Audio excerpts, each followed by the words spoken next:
ನಮಸ್ಕಾರ, ಆರ್ಗ್ಯಾನಿಕ್ ಕಿಚನ್ಗೆ ಸ್ವಾಗತ. ಇವತ್ತು ನಾನು ಮಾಡ್ತಾ ಇರುವಂಥ ರೆಸಿಪಿ ಕೆಸುವಿನ ಗಡ್ಡೆಯ ಪಲ್ಯ ಮಾಡ್ಕೊಳ್ತಿದ್ದೀನಿ. ಈಗಾಗಲೇ ಇದರ ಒಂದು ವಿಡಿಯೋನ ಶೇರ್ ಮಾಡಿದ್ದೀನಿ. ಇವಾಗ ಮತ್ತೊಂದು ಪಲ್ಯದ ವಿಡಿಯೋನ ಶೇರ್ ಮಾಡ್ಕೊಳ್ತಾ ಇದ್ದೀನಿ.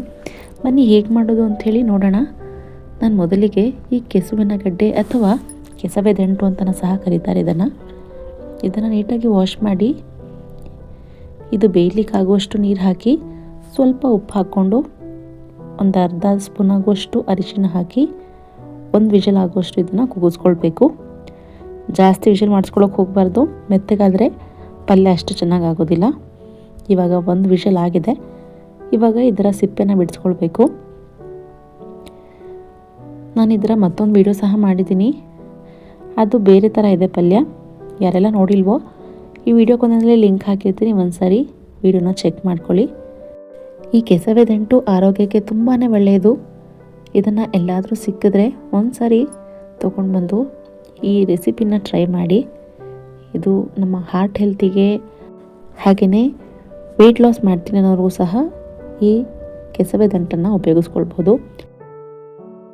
ಇವಾಗ ನಾನು ಇದರ ಸಿಪ್ಪೆಯನ್ನು ತೆಗೆದು ಈ ರೀತಿ ಉದ್ದುದ್ದಕ್ಕೆ ಕಟ್ ಮಾಡ್ಕೊಳ್ತಾ ಇದ್ದೀನಿ.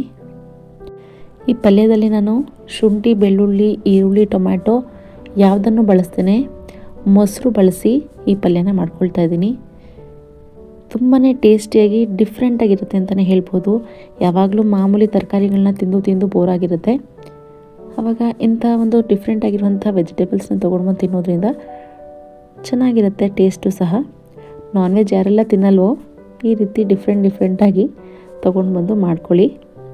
ನಾನು ಮೊದಲಿಗೆ ಒಂದು ಪ್ಯಾನ್ ಇಟ್ಕೊಳ್ತಿದ್ದೀನಿ.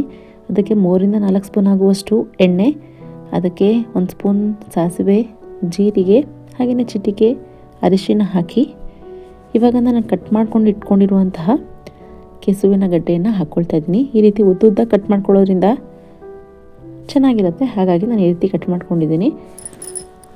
ಇವಾಗ ಇದನ್ನು ಒಂದು 5 ನಿಮಿಷ ಆದರೂ ಲೋ ಫ್ಲೇಮ್ನಲ್ಲಿ ಇದು ಸ್ವಲ್ಪ ಗೋಲ್ಡನ್ ಕಲರ್ ಬರೋವರೆಗೆ ಇದನ್ನು ಫ್ರೈ ಮಾಡ್ಕೊಳ್ಬೇಕು. ಇದಕ್ಕೆ ಸ್ವಲ್ಪ ಎಣ್ಣೆ ಹೆಚ್ಚಾಗಿಯೇ ಬೇಕಾಗುತ್ತೆ. ಲೋ ಫ್ಲೇಮ್ನಲ್ಲಿ ಮಾಡ್ಕೊಳ್ಳಿ. ಇದು ಪೂರ್ತಿ ಗೋಲ್ಡನ್ ಬ್ರೌನ್ ಬರೋವರೆಗೂ ಇದನ್ನು ಫ್ರೈ ಮಾಡ್ಕೊಳ್ತಾ ಹೋಗಬೇಕು. ಇಲ್ಲಿ ಸ್ವಲ್ಪ ಉಪ್ಪು ಸಹ ನಾನಿಲ್ಲಿ ಹಾಕ್ಕೊಳ್ತೀನಿ ಜೊತೆಗೆ. ನಾವು ಆಲ್ರೆಡಿ ಬೇಯಿಸೋ ಟೈಮ್ನಲ್ಲಿ ಸ್ವಲ್ಪ ಉಪ್ಪು ಹಾಕ್ಕೊಂಡಿರ್ತೀವಿ. ಇವಾಗ ನೋಡಿಕೊಂಡು ಸ್ವಲ್ಪ ಉಪ್ಪು ಹಾಕ್ಕೊಳ್ಬೇಕು.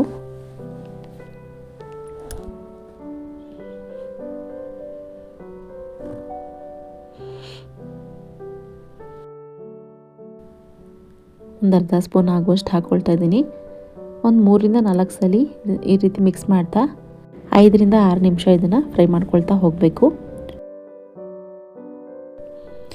ಹಾಗೆಯೇ ಕೆಸುವಿನ ಗಡ್ಡೆಯಲ್ಲಿ ಆ್ಯಂಟಿ ಆಕ್ಸಿಡೆಂಟ್ಸ್ ಪ್ರಾಪರ್ಟಿ ಹೆಚ್ಚಾಗಿರೋದ್ರಿಂದ ಇದು ಕ್ಯಾನ್ಸರ್ ಕಾರಕ ಅಂಗಾಂಶ ಬೆಳವಣಿಗೆ ಆಗೋದನ್ನು ಕಡಿಮೆ ಮಾಡುತ್ತೆ.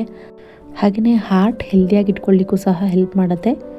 ವೆಯ್ಟ್ ಲಾಸ್ ಮಾಡ್ತೀನಿ ಅನ್ನೋರು ಸಹ ಇದನ್ನು ಆರಾಮಾಗಿ ಸೂಪ್ ರೀತಿಯಲ್ಲಿ ಅಥವಾ ಬಾಯ್ಲ್ ಮಾಡಿ ಸಹ ಉಪ್ಪನ್ನ ಹಾಕ್ಕೊಂಡು ಹಾಗೆಯೇ ತಿನ್ಕೊಳ್ಬಹುದು. ಸೇಮ್ ಯಾವ ರೀತಿ ಮರ್ಗೆಣ್ಸ್ ಇರುತ್ತೋ ಆ ರೀತಿಯೇ ಇರುತ್ತೆ ಇದು ಸಹ. ಈ ಕೆಸವಿನ ದಂಟು ಸಹ ಗೆಣಸಿನ ಜಾತಿಗೆ ಸೇರಿರುವ ತರಕಾರಿ ಇದು. ಈ ಕೆಸುವಿನ ಗೆಡ್ಡೆನ ಬೇರೆ ಬೇರೆ ಹೆಸರುಗಳಿಂದನೂ ಸಹ ಕರೀತಾರೆ. ಕೆಸವೆ ದಂಟು, ಕೇಶವು, ಶಾಮೆಗೆಡ್ಡೆ, ಸಾಮೆಗೆಡ್ಡೆ ಹಾಗೆ ಮುಂತಾದ ಹೆಸರುಗಳಿಂದನೂ ಸಹ ಕರೀತಾರೆ. ಈ ಕೆಸುವಿನ ದಂಟಿನ ಉಪಯೋಗಗಳನ್ನೆಲ್ಲ ನಾನು ಆ ಹಿಂದಿನ ವಿಡಿಯೋದಲ್ಲಿ ಶೇರ್ ಮಾಡಿದ್ದೀನಿ. ಈ ತರಕಾರಿ ಇಷ್ಟ ಅನ್ನೋರು ಆ ವಿಡಿಯೋನ ಮಿಸ್ ಮಾಡದೆ ನೋಡಿ. ಇದಾದಮೇಲೆ ನಾನಿಲ್ಲಿ ಒಂದು ಅರ್ಧ ಸ್ಪೂನ್ ಆಗುವಷ್ಟು ಚಿಲ್ಲಿ ಪೌಡರ್, ಅರ್ಧ ಸ್ಪೂನ್ ಆಗುವಷ್ಟು ಧನಿಯಾ ಪೌಡರ್, ಅರ್ಧ ಸ್ಪೂನ್ ಆಗುವಷ್ಟು ಬ್ಯಾಡಗಿ ಮೆಣಸಿನ ಪೌಡರ್ನ ಹಾಕ್ಕೊಂಡು ಒಂದೇ 1 ನಿಮಿಷ ಫ್ರೈ ಮಾಡ್ಕೊಳ್ಬೇಕು. ಇದಾದಮೇಲೆ ನಾನಿಲ್ಲಿ ಗಟ್ಟಿ ಮೊಸರು ಇತ್ತು ನನ್ನ ಹತ್ರ, 1 ಬೌಲ್ ಆಗುವಷ್ಟು ಅಷ್ಟು ಮೊಸರನ್ನು ಹಾಕ್ಕೊಳ್ತಾ ಇದ್ದೀನಿ. ಮೊಸರು ಹಾಕ್ಕೊಳ್ಳೋದ್ರಿಂದ ಏನೋ ಒಂಥರ ಡಿಫ್ರೆಂಟಾಗಿ ಟೇಸ್ಟ್ ಕೊಡುತ್ತೆ. ಇದು ತಿನ್ನಲಿಕ್ಕೂ ಸಹ ಚೆನ್ನಾಗಿರುತ್ತೆ. ನಾವು ಯಾವುದೇ ಮಸಾಲೆನ ಹಾಕ್ಕೊಳ್ದೇ ಇರೋ ಕಾರಣ ಬರೀ ಮೊಸರು ಮಾತ್ರ ಹಾಕ್ಕೊಳ್ತಾ ಇರೋದು. 1 ಬೌಲ್ ಆಗುವಷ್ಟು ಮೊಸರು ಹಾಕ್ಕೊಂಡು ಇದನ್ನು ಒಂದು 2 ನಿಮಿಷ ಫ್ರೈ ಮಾಡ್ಕೊಳ್ಬೇಕಷ್ಟೆ. ಮೊಸರಲ್ಲಿರುವಂತಹ ಕೆನೆಯಲ್ಲಿ ತುಪ್ಪದ ಅಂಶ ಇಟ್ಕೊಳ್ಳುತ್ತೆ, ಅದು ಇಲ್ಲಿ ನಮಗೆ ಹೆಚ್ಚಿನ ಟೇಸ್ಟ್ ಕೊಡುವಂಥದ್ದು. ಈ ತರಕಾರಿ ತೊಗೊಂಡು ಬಂದರೆ ಮಿಸ್ ಮಾಡದೆ ಈ ರೀತಿ ರೆಸಿಪಿನ ಟ್ರೈ ಮಾಡಿ. ಇದನ್ನು ಆರಾಮಾಗಿ ನಾವು ಚಪಾತಿ ಜೊತೆಗೆ ರೊಟ್ಟಿಗಳ ಜೊತೆಗೆ ಸರ್ವ್ ಮಾಡ್ಕೊಳ್ಬೋದು. ಟೇಸ್ಟ್ ಮಾತ್ರ ಡಿಫ್ರೆಂಟಾಗಿ ಚಪಾತಿಗೆ ತುಂಬಾ ಚೆನ್ನಾಗಿರುತ್ತೆ. ನಾವು ಲಂಚ್ ಬಾಕ್ಸ್ಗೂ ಸಹ ಆರಾಮಾಗಿ ಕೊಟ್ಟು ಕಳಿಸ್ಬೋದು. ಮಕ್ಕಳಿಗೂ ಇಷ್ಟ ಆಗುವಂಥ ರೆಸಿಪಿ ಇದು. ಕೊನೆಯಲ್ಲಿ ನಾನಿಲ್ಲಿ ಕಸೂರಿ ಮೇಥಿನ ಸ್ವಲ್ಪ ಹಾಕ್ಕೊಳ್ತಾ ಇದ್ದೀನಿ. ಇದನ್ನು ಹಾಕಿ ಒಂದು ಸ್ವಲ್ಪ ಮಿಕ್ಸ್ ಮಾಡಿಕೊಂಡು ಕೊನೆಯಲ್ಲಿ ಕೊತ್ತಂಬರಿ ಹಾಕಿ ಮಿಕ್ಸ್ ಮಾಡಿಕೊಂಡ್ರೆ ನನಗಿಲ್ಲಿ ಮೊಸರು ಹಾಕಿ ಮಾಡಿರುವಂತಹ ಕೆಸುವಿನ ಗೆಡ್ಡೆಯ ಪಲ್ಯ ರೆಡಿಯಾಗುತ್ತೆ. ಈ ರೀತಿ ನಮಗೆ ಫ್ರೈ ಆಗಿರಬೇಕು, ಪೂರ್ತಿಯಾಗಿ ಗೋಲ್ಡನ್ ಕಲರಲ್ಲಿ. ತುಂಬಾ ಟೇಸ್ಟಿಯಾಗಿ ಡಿಫ್ರೆಂಟಾಗಿ ಆಗಿತ್ತು ಟೇಸ್ಟ್ ಮಾತ್ರ. ನೀವು ಒಂದ್ಸಾರಿ ಮಿಸ್ ಮಾಡದೆ ರೆಸಿಪಿನ ಟ್ರೈ ಮಾಡಿ ಅಂತ ಹೇಳ್ತಾ, ನನ್ನ ಚಾನಲ್ನ ಯಾರೆಲ್ಲ ಸಬ್ಸ್ಕ್ರೈಬ್ ಮಾಡ್ಕೊಂಡಿಲ್ವೋ ಪ್ಲೀಸ್ ಸಬ್ಸ್ಕ್ರೈಬ್ ಮಾಡ್ಕೊಳ್ಳಿ. ಈ ವಿಡಿಯೋನ ನಿಮ್ಮ ಫ್ರೆಂಡ್ಸ್ ಆ್ಯಂಡ್ ಫ್ಯಾಮಿಲೀಸ್ಗೂ ಕೂಡ ಶೇರ್ ಮಾಡಿ, ಲೈಕ್ ಹಾಗೂ ಕಾಮೆಂಟ್ ಮಾಡಿ. Thank you.